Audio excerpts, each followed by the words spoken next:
Fellas, you know Degree Cool Rush deodorant, right? Well, last year they changed the formula, and guys were mad about it. One dude even started a petition. So guess what? Degree heard us, admitted they messed up, and brought the original Cool Rush scent back exactly how it was. And it's in Walmart, Target, and other stores now for under $4. So grab some and remember why its cool, crisp, and fresh scent made it the #1 men's antiperspirant for the last decade. Degree Cool Rush is back, and it smells like victory for all of us.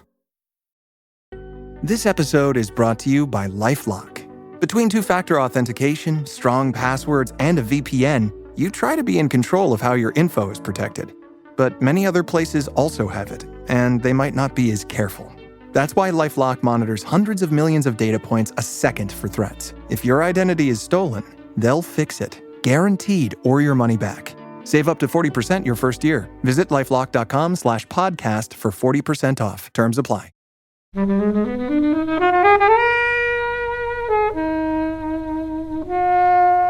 She finds out and celebrates that Donald Trump was impeached, and right afterwards is asked by Mariah Carey to film something.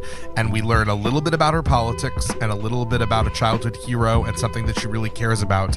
That was 1 hour and 3 minutes into the film, because I checked, because it was the first time I gave a shit. But this is the kind of film I would have gone, does anyone want popcorn? Do you? You want popcorn over there? Anyone want popcorn? Because I'm happy to go and get popcorn for people and come back and sit down.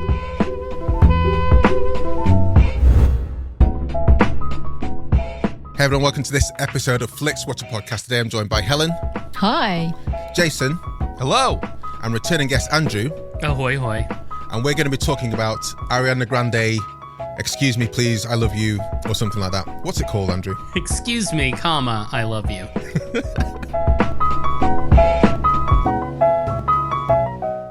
Thank you as always to the mighty people for their mighty, mighty tunes that you can hear right now. And thanks to Ben from Rockwood Audio for his editing skills for this podcast episode specifically, and all the ones before it and all the ones after it on Flixwatcher.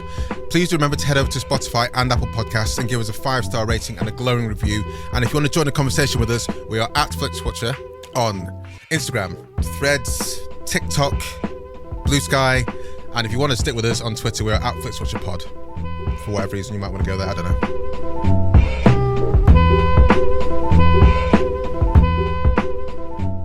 Hello, film fans. Welcome to Flixwatcher Podcast. Our guests today are Andrew and Jason.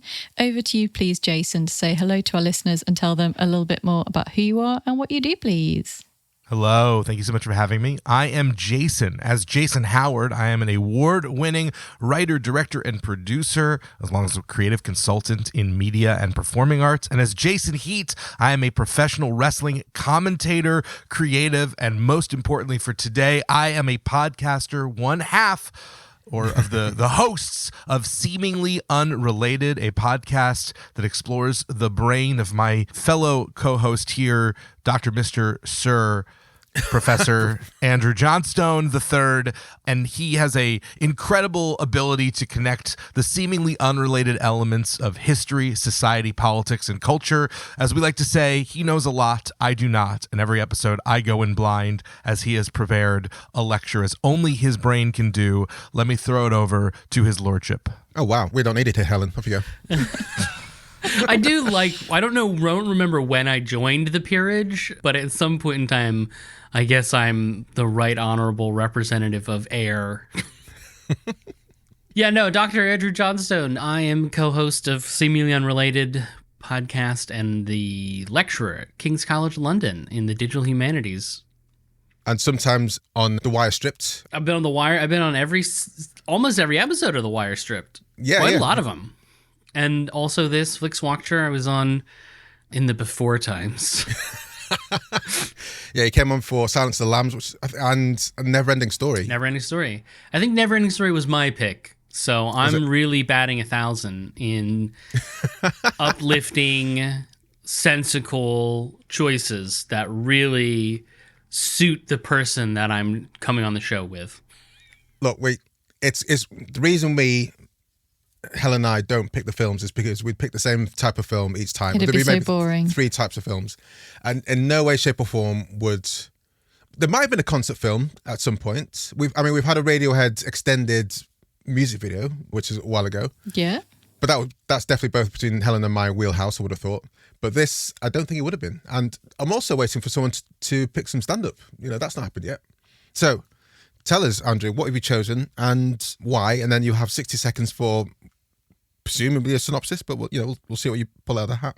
So I chose Excuse Me, I Love You, the Ariana Grande concert film on Netflix. And the reason I picked it, going back to Seemingly Unrelated, the podcast, Jason, I had him pick first, and he chose another episode of this show, Eternal Sunshine of the Spotless Mind. And I then decided to pick something seemingly unrelated to that movie, which was Ariana Grande. Because I've been thinking about Ariana, 2024 is the year of Ariana Grande. And will be 2025, I guess, as well. Yeah, so it was a big year. She's a Golden Globe winning actress now for the film Wicked. And in 2024, she also dropped her first album in 4 years, Eternal Sunshine, which is named for Eternal Sunshine and the Spotless Mind, a Beautiful. film which was the favorite film of her deceased ex-lover Mac Miller, which he introduced to her, as she dedicated the album to him and said of it, it is, quote, kind of a concept album because it's all different heightened pieces of the same story and of the same experience, which I think actually summarizes Eternal Sunshine of the Spotless Mind really well. But unfortunately, there does not exist a film of that album. So the closest thing is Excuse Me, I Love You. So you've made us watch this concert album because of it's the same title. She's got an album which is half the same title of Eternal Sunshine. Yeah. And is inspired by the movie Eternal Sunshine of the Spotless Mind. Let's be clear. Effectively, we all watched this movie in quotes so that Andrew could do a cheap plug of the concept of our show in real time on your show. This is what we call a hijacking. Yep. I call it synergy. It's certainly a marketing strategy. Look, so if you're listening to this episode now, you've not heard our Eternal Sunshine and Spotless Mind, just scroll a bit through the feed. It will be there. And then you can maybe listen to the rest of this episode and then go back and listen to that episode. Anyway, look, we've got a synopsis. You've got 60 seconds in which to deliver it. Your timer starts now. Yes, Excuse Me, I Love You is a movie which follows Ariana Grande on stage and behind the scenes of the Sweetener World Tour in 2019. That's it. That's the whole movie. Guys, That's probably the shortest synopsis that we've ever had. Yeah, I think so, yeah. Well done. Would you even call this a movie? Open to discussion. I am with you. So clearly this movie was inspired as well by Miss Americana, and no one's done Miss Americana on the show, I don't think. No. Which was the big Taylor Swift concert / documentary but that one went real behind the scenes of like making an album and like putting the show on, and it was more like a documentary that had concert footage stitched throughout it. And this clearly feels like someone on Ariana Grande's team was like, oh shit, that was really popular, let's do the same thing with like whatever behind the scenes footage we have lying around where she tells a story about the dog pooping all over the place.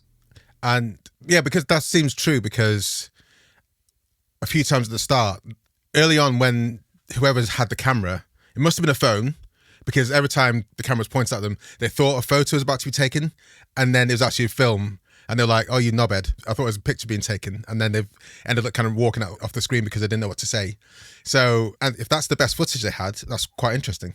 Yeah, I mean, there's no narrative or structure or thought to this other than let's just film a concert. I don't even know. Like you said, I wonder if Ariana Grande's team, I think it was Netflix, right? I think Netflix was like, Taylor Swift did this, it did good, who do we got? Right. And they clearly have Ariana on some sort of a because she's got a few things on Netflix. There must have been some kind of a signed deal. And someone whipped together and the funny thing is, it's not even from a lot of different concerts. It's mostly the O2 in London. Towards the end of the tour, something like 80 shows into the whole tour. So it's not even like we took the best performances from across the tour. We just sort of like, the O2 was probably just recorded, I don't know, the NSYNC reunion or something, and there was just cameras around. Just leave those cameras there, guys. Hey, it's Netflix here. Leave those cameras up. We'll record some shit. And we'll get some guy with a phone to walk around. Look, I think we should declare our Ariana Grande credentials, because I think that lays heavily as to how much we enjoy concert performing artists, how much we're interested in the artist. So for me, the first time I actually heard of her was when there was that bomb in Manchester. I was trying to work out if that was this tour. It was the tour before. It was earlier. It was the tour before. And I was like, okay, there's this huge musical artist I don't know about. That shows I'm growing old. Fine. This is how life works. And then the main way she resurged was because she then came back and did that kind of tribute show. And then she kind of disappeared. And then she came back as, not Alphabet, what's the other one called? Glinda. Glinda or Glinda. Each way you pronounce it is valid. And Wicked. And that's my honest understanding of Ariana Grande. I've probably heard hundreds of her songs billions of times, but none of them have ever resonated to me, and none of them ever said, oh, this is an Ariana Grande song. That's my statement. Jason. Yeah, I played a game because I had to do something to try and make this not feel like homework. And so my game was, will I know a single song? And the answer was, I knew one song. Was it the cover version song? I'm not counting that because I recognize the source material, but I don't know that I actually knew her song. One shortly after that I Shazammed that was called Love Me Harder was the only thing that made my brain go, I recognize this as something that has once crossed my oral desk. I have zero relationship to Ariana Grande, not in a negative way, in a I don't think about her. I just don't, and mainly know her because my girlfriend does not like her and has a pretty intense. Yes. So my girlfriend and I met doing the performing arts. She was a stage manager. She is someone who cares a lot about respect for other people and also people respecting people's time. And she has, heard stories told of Ariana Grande allegedly not being particularly kind to crew or to coming in late, basically diva behavior. I don't know if it's true. I don't know if it's not. This is all secondhand, but that has been enough to turn her off, and it's turned her off enough that I am aware of it. And it was enough that she was really resistant to seeing Wicked and finally did because her mom wanted to go and came home, and it was the most begrudging. I was like, how was it? And she goes, it was very good. She was very good. I really liked it. It's great. You should see it. I'm mad. Helen. So, yeah, I think maybe similar to you, Kobe. Maybe the first time I'd heard her mentioned was for the Manchester bombing. And then I think I maybe knew that her ex-boyfriend died, killed himself, drug overdose, something like that. That's Mac Miller that you mentioned before, Andrew. Yeah. And then there was that. And then, starring as Wicked, which I haven't seen. I thought that maybe if I'd have heard a song of hers, I would be able to say that's by her. But listening to this, I didn't recognize the songs that I actually heard. And like the genre, the style is just completely not my thing. I don't have any interest in that. Like, what is that? I don't know. It's not music for me. So I don't know any of her songs. I didn't recognize any. And I certainly from watching this didn't have any insight into who she is as a person or kind of like what motivates her, what her passions are, why she's doing this. Like, I didn't get anything from that. So I went in knowing nothing about her and I came out knowing even less. But I did do a look on Wikipedia, and she comes from kind of like quite a big family. Like the Grande family have got like a big kind of... The Grande family is Grande. History. I was going to say, you could say they're quite Grande. Yeah. So yeah, she kind of comes from she was quite a moneyed background. So... Oh, sure. Okay. It's not like an kind of like an underdog or anything, kind of rags to riches kind of story that would be of any interest to anyone wanting to hear like a good musical yarn. She is definitely she's from Florida, Flo Rida, if you will. I won't.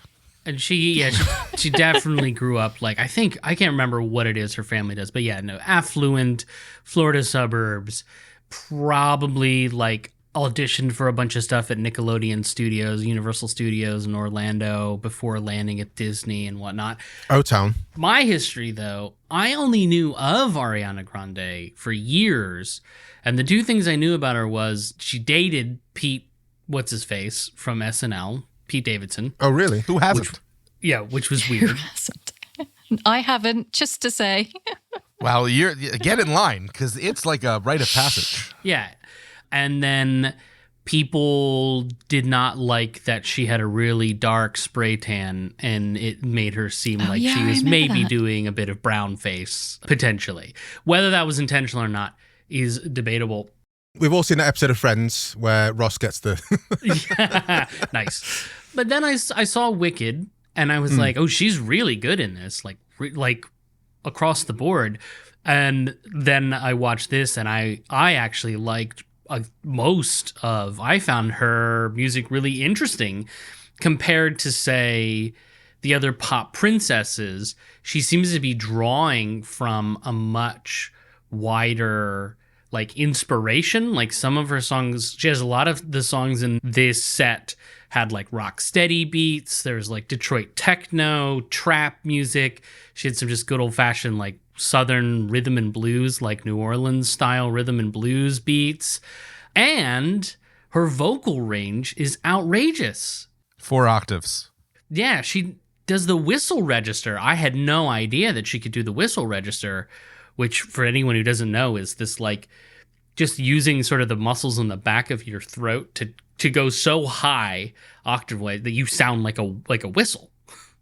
Who else do you consider the pop princesses? Because I'm with Helen. This did nothing for me. I wrote down, what is the substance of Ariana Grande? I was like, this is so artificial, it may as well be corn syrup, in every element. And I wanted to make it clear that I'm not a pop snob. It's not like I really like Chapel Roan stuff that I've heard, for example, or Orla Gartland is a pop star out of Ireland who I've gotten into recently, or Lizzie McAlpine. I think some of her stuff is generic, but I've enjoyed it. I put on Behind These Hazel Eyes and other Kelly Clarkson songs a ton. So while pop is not my thing, I am not by any means hipster. I can't enjoy it, but this was I would say, I'm not saying that other pop princesses are bad. I actually do like pop princesses. So I think what was interesting for me with Ariana Grande was, again, the influence seemed to be in a lot of these Afro-Caribbean origins, which I don't know what producers she's worked with. I don't know how it works, but compared to Taylor Swift, for example, who is great. Don't get me wrong. I love Taylor Swift. 1989 is one of the best pop albums ever produced in the history of pop albums, in my opinion. But Taylor is obviously very more traditional pop leanings and a lot of acoustic guitars and piano arpeggios. She's got a bit more the country vibe to her. And she's got and her older stuff and some of the more recent stuff has a lot more country. She is so Nashville. She used to babysit for Jeff Jarrett's kids back in the day. So hot, if you're a 1990s WWF fan, you will recognize good old Double J Jeff Jarrett and be fascinated by the fact that Taylor Swift was his babysitter. But also Billie Eilish, who's very much more orchestral, symphonic compositions, or some electro backgrounds, but she puts those together in a way that, again, Ocean Eyes, that's a killer song. I absolutely love. Grammy and Oscar award winner Billie Eilish. But Selena Gomez, for example, or Katy Perry, these what I think of as the second tier pop princesses, I'm putting them below Ariana because it just doesn't feel like they're... Oh, really? Yeah. Oh, yeah. I'm putting Katy Perry below Ariana Grande. Holy shit. Because, I mean, look, I don't want to focus on the pop princess side of things. I think, for me, it's look, I'm in my 40s now, and a lot of music's just gone way past me. So when something does break through, for me, Billie Eilish is oh shit. Yeah. This is amazing. Oh, she's one of the best. Yeah. But it took for me, for Billie Eilish, the intro sequence to the True Detective Night Country. When I heard this song, it's who sings this song? It's oh, it's Billie Eilish. It's okay, I need to pay attention properly. And then, Bad Guy is something me and my son play in the car all the time. I think it's astonishing. And then I've heard Chapel Roan. I can't remember any of the songs, but I find it interesting enough to think that I should get into that in a bit. But I also equate this with Kendrick Lamar and Drake, who I've listened to many times. I've seen Drake on stage. I can't remember any of his songs. I don't give a shit. I've tried. I saw him on stage before. He supported Jay-Z in the same arena that got bombed by Ariana Grande. I saw him there like 8 years ago. And my friend turned around to me when Drake walked off the stage and said, "What a Wally."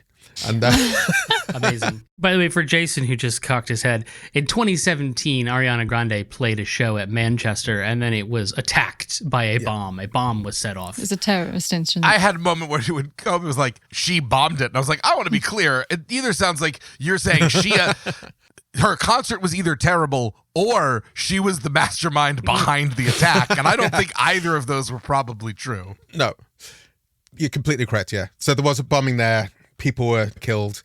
It was a whole huge thing in the UK, at least, and certainly I'm sure it would have made international news because Ariana Grande is an international sensation.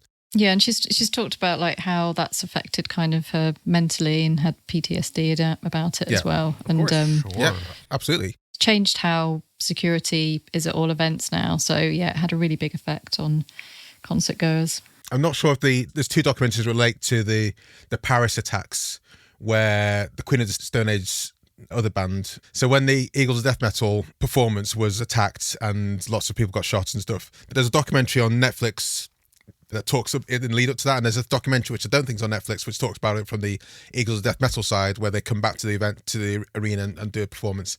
So, and you can see from the second documentary that these guys are like fucked up as a result of what happened there. It's like properly like, but I haven't seen anything with Ariana talking about that. And to be honest, I was kind of hoping that this was going to lead into that in a way. Yes.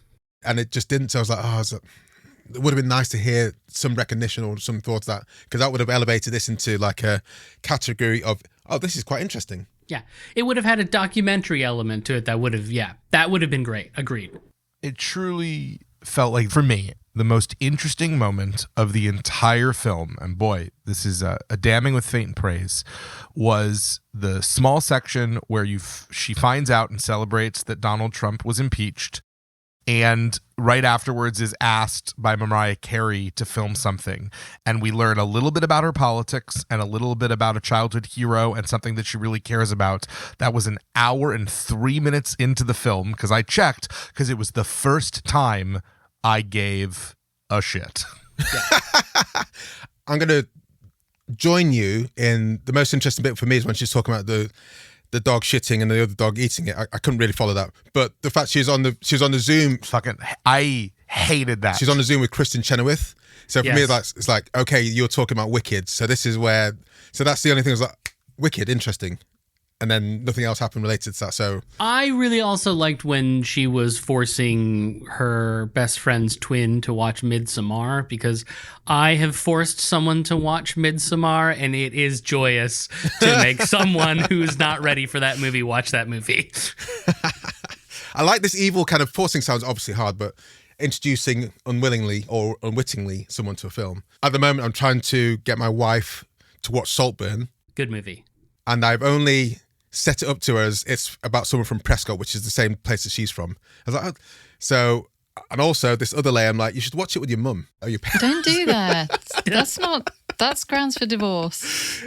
Kobe's sleeping in his podcast studio because she's watched it with mother. In some ways, isn't that what Andrews just did to all of us too, though? Like, when you think about him revealing what he gets off on. Yeah, this is like a horror film for us, isn't it? This is us watching the horror film that's going to haunt our dreams forever. Come on, guys. NASA? Are you all telling me you didn't enjoy NASA, which is a song about setting healthy boundaries in your relationship, where she's like, I don't want to go out tonight. No, nothing's wrong. I just want to stay home and relax. I love that song. I don't know. I couldn't work out the words, and I did fast forward through a lot of songs. Sorry. You know what I learned in this movie? That she loves a line of people. Like, I was just watching the choreography at a certain point, and I was like, this is so boring. There are so many times that they are just walking in a slow line. How many lines? There was a trap door at one point, and that was cool. And there was a car at one point, and that was cool. And they were notable because this is a massive, huge set with a massive budget, and those were the only two significant set pieces. No, it was just them walking in lines. Hold on. Where was the big sparklers? Where was... They had the glowing hand things. I thought it was quite cool. But I think Coldplay have done that, haven't they? Go on. How dare you, Jason? The concert opens on The Last Supper, which is a line of people, I realize. The most famous line of all. It opens on The Last Supper, and I will note that the sort of bubble that they project on in the background, the lighting technicians, I agree with you, the choreography was trash. The amount of times that she's just laying down, high, but the lighting technicians did so much heavy lifting. I hope they got paid so much money. One, that waterfall, excellent effect, really well done. Two, they made that bubble look like Hal from 2001 on purpose. But none of that is addressed. First off, you mentioned The Last Supper as though it's supposed to mean something to an atheistic Jew. That is like a sequel that I'm not paying attention to. That sequel being the New Testament. And then two, sure, I'm not commenting on the lighting or the projections. In terms of the actual choreography at the beginning of the movie, if you're like really trying to set this up and just take it for what it is and being like, okay, what's the contract you set with the audience? The first thing that they say is, here is this dude, he's best friend, choreographer, etc. And what they set up is, you're going to love it, the singing and the dancing that she's going to do. Yeah, she's been working so hard on the dances. She's been working so hard on the choreography. I was like, okay, cool. And then the choreography. I'm not saying that what she does isn't impressive from a rigor standpoint, but from an audience perspective, watching that choreography, it was uninspired given the amount of budget and production value that they did not take advantage of more set pieces and more variety of different dance styles, differentiating the numbers. The closest was when she had her feet up on the table, and I thought maybe we'd actually get like a little acting scene to the song between her and that guy, and it would be like some kind of immediately gets up, leaves, and nothing about that matters after that. My standards might be far too high for the Ariana Grande concert movie, but they're there. I think, look, this is going to lead back into the discussion when it comes to the scores, I'm sure, but do you guys like a concert movie in general? And is it mainly the main problem here, the main challenge here, that we don't gel with her songs, and that's what's leading us astray from... Except for me, I do gel with the songs. Yeah, sure. Which I wonder then is why I am enjoying... I liked the Clueless outfit. I liked the 2001 reference. She seems to like to pepper in movie stuff in their costumes. But yeah, but then, I don't know, do I watch a lot of... I don't think I watch a lot of... I've done like the Rolling Stones concert movie. Why am I blanking on the name? It was like directed by someone huge. The Scorsese? Is it Scorsese? Scorsese, exactly. I can't remember why. I can't remember the name of it, but like I've watched that. I've watched some Radiohead concert stuff, trying to remember. But yeah, I don't think I watch a lot of concert movies. Shine a Light. That's what it's called. Thank you. I mean, for me personally, I have to be very, very interested in the band before I watch a concert movie. Secondly, I think the band would generally have to be mainly dead or not exist anymore for me to want to watch it, because I used to go to a lot of concerts in my youth growing up, and I want to go to more this year, and nothing can even come close to that experience. So the two concert movies I remember watching, well, one was the Beatles documentary, which Howard, directed by your man who did Parenthood, Ron Howard. So he did a Beatles documentary, which ended in the Candlestick Park concert, which was really cool. And then the Is This It, which is the documentary concert, well, pre-concert footage, I guess, of Michael Jackson after he died. And so if someone said, here's a Rage Against the Machine concert, here's a Radiohead concert, I'm sure that I know these things exist, but I'm like, I'd go and see these bands, so I'm not going to sit down on my sofa and watch this play. So it doesn't really resonate with me. So I think this is slightly an alien thing to me. Plus then, if I don't like the music or don't know the music, I want to say I'm not casting shade on Ariana Grande. I think what she does is great, and clearly she's got hundreds of millions of thousands of whatever fans, so I'm sure she doesn't care if I like her or not, but it's not her, it's me thinking, it's not going to pull me in. If I don't know the artist, it could be the best songs in the world. If it's not going to pull me in, if I don't know it, then it's not going to pull me in, and it was already on a losing spiral when I pressed play. I would watch concert films if they were made in an interesting way and I kind of got a bit of understanding about the artist, or if there was some kind of like struggle they were overcoming, or there was some kind of narrative or something like that. But like, I mean, in terms of like watching for the Glastonbury coverage each year, like I will rinse all of those sets. Like even the bands that I'm not that familiar with, I will probably watch them. If it's kind of interesting and the songs are good, then I'm going to give it a go. But yeah, for this, I think it was not knowing any of the songs, and then just all of the songs kind of sounded the same for me. And then there was just nothing about those snippets. They didn't tell a story. They were just kind of like... This episode is brought to you by Progressive Insurance. Do you ever find yourself playing the budgeting game? Well, with the Name Your Price tool from Progressive, you can find options that fit your budget and potentially lower your bills. Try it at Progressive.com. Progressive Casualty Insurance Company and Affiliates. Price and coverage match limited by state law. Not available in all states. Choosing a bottled Starbucks Frappuccino drink that's all flavor and just 100 calories? Easy. Choosing between creamy vanilla, double chocolate, and sea salt caramel flavors? A little harder. Try the delicious new Starbucks Frappuccino light drinks. Look for them wherever you buy groceries. Start with Starbucks coffee. I'm Cyndi Lauper. My psoriasis was all over, even on my scalp, which may mean 4 times the risk for psoriatic arthritis. But Cosentyx works on both. Cosentyx secukinumab is prescribed for adults with moderate to severe plaque psoriasis 300 milligram dose and adults with active psoriatic arthritis 150 milligram dose. Don't use if you're allergic to Cosentyx. Before starting, get checked for tuberculosis. An increased risk of infections and lowered ability to fight them may occur, like tuberculosis or other serious bacterial, fungal, or viral infections. Some are fatal. Tell your doctor if you have an infection or symptoms like fevers, sweats, chills, muscle aches, or cough, had a vaccine or plan to, or if inflammatory bowel disease symptoms develop or worsen. Serious allergic reactions and severe eczema-like skin reactions may occur. Learn more at Cosentyx.com or 1-844-COSENTYX. Ask your doctor about Cosentyx. But they just kind of stuck it in there to make it... Not just the songs.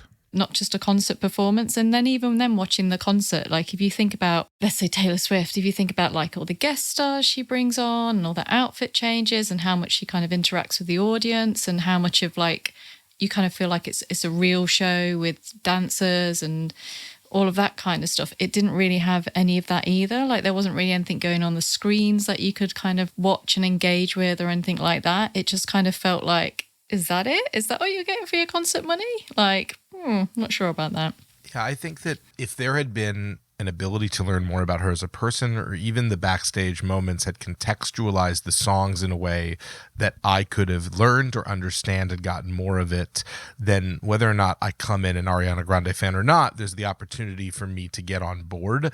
I think my biggest issue with this is not about Ariana Grande. It's that this felt like it was, I think it has the branding, this was like a Netflix produced thing. And obviously this is a longer story that is not about this video specifically, but at one point in time, Netflix represented a level of quality. The original programming was all very high end. I'm just going to stop you there. When they started, they quickly signed on Adam Sandler to make more of his shtick. But that was still, but here's the thing, that was still a very specific kind of quality catering to a person. It was meant to be like high value products, right? Like House of Cards, even Adam Sandler movies, there was a degree of which they were going for a celebrity or this or that, and there was the artistic intent for some kind of film or a higher level experience, and then at a certain point, it became about churning out content. This felt to me like an ultimate example of, this didn't feel like a film, this felt like Netflix content. This was something to put on, to have things that were on, rather than an intentional exploration of Ariana Grande as an artist or an exploration of her tour or anything that was more substantial than just capturing this show. I think this is as an algorithmic play as the Adam Sandler, because they chose Adam Sandler to pull in a certain demographic. Ariana Grande is there not to satisfy our demographic on this podcast, is to satisfy the younger demographic who could say, Mum, we need to get Netflix because XYZ, and Ariana Grande is there. So I feel, I understand it, and it is, I get what you're saying, but also I think from a Netflix perspective, I think it's quite a wise choice. It can't cost that much money. No. Oh, this was cheap. Cheap as chips. This is cheap as chips to me. And it felt cheap. I think that's the issue is that like you could do an Ariana Grande thing that would speak to that audience and also still be a more quality backstage experience. Sure. I think it felt that her music doesn't feel cheap. Her show doesn't feel cheap, but this video felt cheap. Sure. Yeah. I think that's fair. Can I ask a question of everyone before we move on to any sort of scoring, which I assume we'll be heading to? We are. In this movie and in a lot of other concert movies, but especially the ones that have like young female artists like your Taylor Swifts or whatever, there's always a shot where there's just someone absolutely like melting down crying. Like someone is bawling their eyes out. And this movie was not without one or two of those. Has anyone here ever cried, not full meltdown cry, but cried in general at a concert? I don't think this is just female performers, because I watched that documentary about the guy behind O-Town, behind NSYNC and stuff. True. Yeah, and there were a lot of people like literally like fainting and stuff. And you see that by the Beatles as well. But yeah, carry on. I've not done that. I have, yeah. You've cried at a concert before? Oh, yeah. No, but I mean like in the way they were literally like helpless and in a No. I just mean like you were at a concert and a song moved you to the point of tears. So not one song. So the Manic Street Preachers did Everything Must Go in full for like an anniversary tour, and I literally cried for the first 7 songs. So I'd seen them when they toured it originally. And seen them quite a lot, and then had a bit of a break, and then I hadn't seen them for quite a few years. And from the first song until The Girl Who Wanted to Be God, I literally cried throughout the whole thing. And then after I was fine, but I was literally in tears with the first 7 songs. And I've also cried tears at Nick Cave before and a couple of other gigs, probably Blur. I cried at Blur when Blur came back in 2009, and maybe during the Universal. I've cried at the Universal quite a lot. And yeah, I've definitely cried at Cat Stevens as well. Yeah, I find some music very, very emotional. So the crying at gigs, I understand that. I have to tell you how deeply envious I am of you for seeing the Manic Street Preachers live. I have never had that opportunity, and that sounds incredible. I'm impressed that you know who they are from the States. This is coming from, at the moment, we've got the Rocket Williams biopic, and the scuttlebutt from people on the other side of the pond to us are like, who the fuck is Robbie Williams and why is he a chimpanzee? That's what I said. I love the Manic Street Preachers. Tsunami is one of my favorite songs. Oh, really? Tsunami? Yeah. I'm going to see them twice this year. I've managed to get tickets to a venue, and it's like 1,500 capacity, which will be I like... I think it's £1,500. Jason, I keep telling you It's like to super- move to the United Kingdom. Not only do we have healthcare, but You can see the need. Manics. They You can talk. see They the talk Manics. quite a lot. Yeah. So I'm going to see them twice this year. They've got a new album out. They're touring, and I was like, you know what? I'm going to go see them in teeny venues. So come on over. I was going to say, I've definitely cried at concerts. And in particular, I think for me, it has to do with songs that connect me to emotional feelings of loss. I very strongly attach music to times in my life, and I've used music in artistic expression a lot. And when some of those opportunities are gone, or there's things like being there live and experiencing, I also think post-pandemic, those experiencing that after having lost it for so long, there was just a really strong emotional connection. But I also I saw something like 18 concerts this past year. Like this was really my year of rediscovering live music as a core part of my artistic enjoyment. Exactly. So yeah.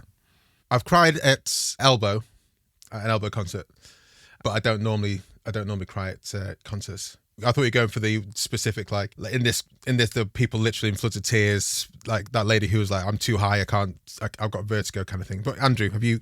So I guess I'm just dead inside, is what you're saying.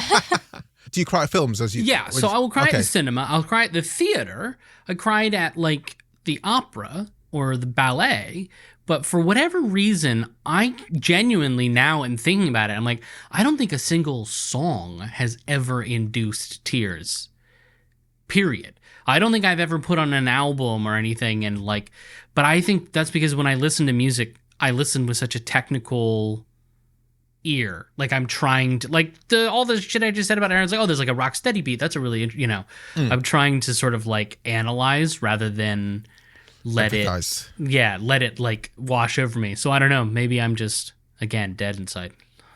Andrew was too busy analyzing to realize that none of those songs were catchy. So, Wow. That's a burn. Let's head to the scores and let's rattle through these.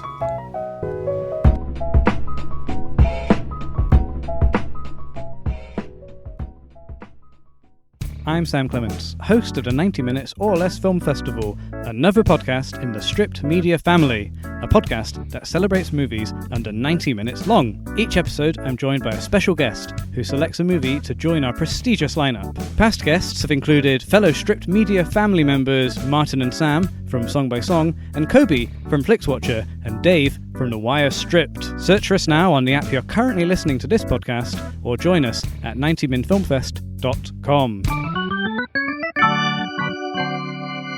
Welcome to our Flixwatcher scores. They are always out of 5. If you would like, you can have decimal places. And we'll start with you, please, Andrew, with your recommendability. Recommendability. So out of 5, I gave it a 3. I think if you just want to kind of throw on a 90-minute like pop music set, great. But there's nothing else here. Jason. I'm sorry. I'm not trying to be shady. 0.5, because like maybe there's someone who really likes Ariana Grande. I really struggled with this one. Helen. It's a 1 from me. Unless you like Ariana, there's nothing here. Yeah, I'll give it. This is difficult to recommend because I think people who like Ariana would know this before I even recommend it to them. So I'm not sure who I'm going to recommend it to. I'd like to hear an opinion from people, someone who knows her songs beforehand. So I'm going to give you a bit more lenient. I'm going to go for 1.25. Repeat viewing score. I feel this is going to be quite a low scoring. And again, this is no shade to Ariana. I think this is more on us. But, you know, we're representing 8 billion people in the world right now. So, Andrew, repeat viewing score. I would go maybe a 2. Like I think I'm being generous on that one. Yeah, I think. I don't think I'll ever go back to it, and I doubt it's not. It's just not really like. I think it's a one and done. And you give him that 2 as a one and done. Jason, what's your repeat viewing score on this? There's 0. I will never watch this again. Here's the thing. If I do want to explore Ariana Grande, from what I learned about this conversation, I would do it. Helen did and read her Wikipedia. I would watch Wicked, and I would listen to her albums on Spotify. Like, this is not about Ariana Grande. This is about, this was a trash documentary. Helen. Sorry, it's a 0 from me as well. Yeah, I cannot see any. I'm 0 as well. I cannot fathom any scenario where I watch it again. I'm keeping this ship alive. This is like, because normally with films, I give a repeat viewing score of like 0.5 because my wife's watching it and I come into the room, I might sit down with her with other films. But with this, I'm like, no, I've got my life to live. So I'm going to get... That is how I felt the whole time watching it. I have my life to live and I am not. And just to go back to... We haven't talked about the Wicked bit. In Wicked, she is astonishing. I'm like... So good. I didn't really gel with the film the way that other people did, but she's amazing. Cynthia Erivo's amazing. The whole kind of setup's amazing. I just don't like the songs that much in Wicked. But everything that's going on in those is like... Genuinely, Ariana Grande's performance is like... I don't understand. I don't think she's someone who could do that kind of stuff. So there's definitely a whole load of talent there, which is astonishing. So again, it's not throwing shade at Ariana. I echo Jason in that this representation of her and the form is trash. Andrew, small screen score. I gave this a 4. I don't think you lose anything really. It could probably be slightly better in the cinema, maybe, but I think for the most part, it's pretty solid. I'd even go 4.5. Let's make it 4.5. Yeah, Jason.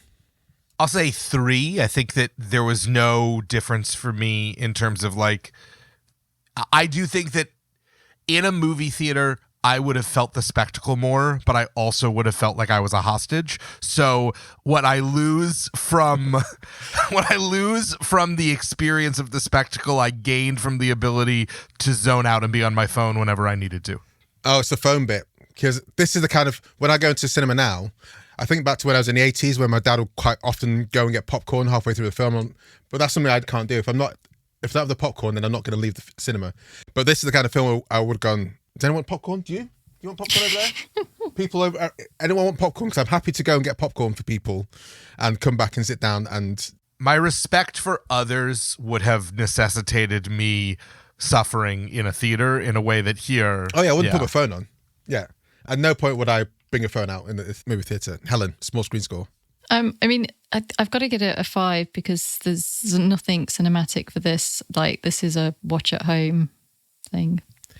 I'm going to give it a 4.5 because I feel it would have been better in the cinema, just because the sound would have been better than I can produce in my house. And maybe I would have got a vibe from people around who are Ariana Grande fans. But apart from that, I didn't get it. Engagement score, I feel, well, let's see. I went with a 2. Oh, really? I think there's going to be plenty of people who would skip. There's some. I didn't love every song. There's a song I might skip, and I felt like that was sort of, that lowered my engagement. Jason? 0.5. I was on my phone a lot, and then I was upset at myself because I was like, the assignment is to watch this, and then I remembered that part of it was the engagement, and that justified me not being on the phone. But then I was like, Andrew wants me to watch this, and so I was more experiencing existential guilt than I was the movie. 0.5. Helen? I mean, I got to a point where I was like, I'm struggling, so I did fast forward at the last kind of like 40 minutes of songs and played the documentary bits. So 1. Yeah. That's the only time in the history of Flixwatcher I've like had to like, I was like, I can't watch this properly. I'm going to have to fast forward it to get to the end. I can't watch this properly. Incredible. You beat her, Andrew. Like, you defeated Helen. I cannot watch this properly. Watch it at like 1.5 speed. If I have to watch a film at 1.5 speed, then like... Oh, so that means you're watching it on your iPad or computer? Yeah. No, okay. This was fast forward, but I've watched films before just to get to the end of it. Like, I kind of want to finish it, but I don't really want to watch it at the right speed. I was watching 2 films today, The Bank of Dave and The Bank of Dave 2. And the stories are interesting, but the way they present those are both rough. So I watched them both at 1.5 speed, and I was like, good, I like what's happened here, but also this is a terrible portrayal of what could be an interesting story. And that's the case for the 1.5 speed. Anyway, we get an overall score here of 1.82813. Very low in repeat viewing score and engagement score, which is as I predicted. Is it the lowest film though? No, it's not the lowest. I don't think it's the lowest. That's too bad. Well, I want to be a part of history. I am a part of history. This is the episode that Helen couldn't finish. She couldn't watch TV properly. Oh, yeah. So 1.7 is our lowest. What was so that? It is the second lowest. Is this the second lowest then? Yeah, because B movie is 1.81. So I don't know what you all said. If you said, Jason, honestly, if someone said watch B movie or watch Excuse Me, I Love You, gun to your head, tell me. What's the deal with the B movie hate? No, Jason, no. The B movie? I don't think I've seen it. It's bad. A bee has sex with a grown woman, Jason. That doesn't happen, but it's, Implied. It's implied. It's strongly implied. I'm sorry. The line of the day is Kobe just going, that doesn't happen. We have, unfortunately, Andrew, your choice of the Never Ending Story also is quite low there. It's like bottom 8, which is I feel is harsh. That's because it's a bad movie, Kobe. Time had not been kind to that I know one. you've watched it. I don't know if Jason and Helen have seen it recently. The Never Ending Story, but that was an 80s classic. I'm surprised it's that low in there. No, remember how... Go Disturbing listen to that it was. episode again, Kobe. Remember how unhinged that movie is? That movie doesn't make any sense. Yeah. Guys, thank you very much for joining us. Tell us where we can find you guys online and remind us of the name of your podcast, and we'll say goodbye to the listeners. Yeah, Seemingly Unrelated podcasts. You can find us on Apple, on Spotify, on YouTube. We have quite a lot of traction. People like us on YouTube, where I put special slides together for our episodes, so you can get something else to engage with. And you can find all of that at seeminglyunrelatedpod.com. You can also support Seemingly Unrelated on Patreon. If you look up Seemingly Unrelated for only $2 a month, you get a special bonus episode every month. And you can find me... Well, you can find past episodes of my previous podcast, which may or may not come back one day, called Collected Possibilities, still available in archives. And if you want to reach out to me, my Instagram is Collected Possibilities. And we should also shout out to Naomi Cohen, who didn't know who was the main star of Groundhog Day in a recent episode I listened to, which chilled me to the very core. Naomi is our producer, our editor, and our Gen Z ambassador for Seemingly Unrelated. Naomi, you need to come on here. You need to come and join us at Flixwatcher and explain yourself and bring a film that you hadn't seen before. I can make that happen. Beautiful. Thanks very much, guys. Thanks for coming on. Thank you. Bye.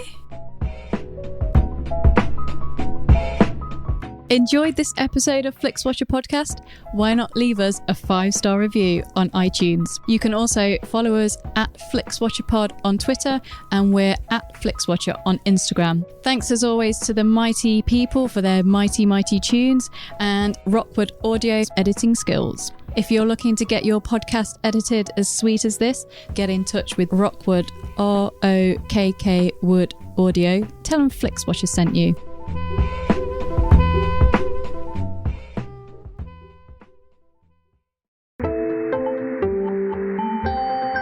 You just heard a Stripped Media production.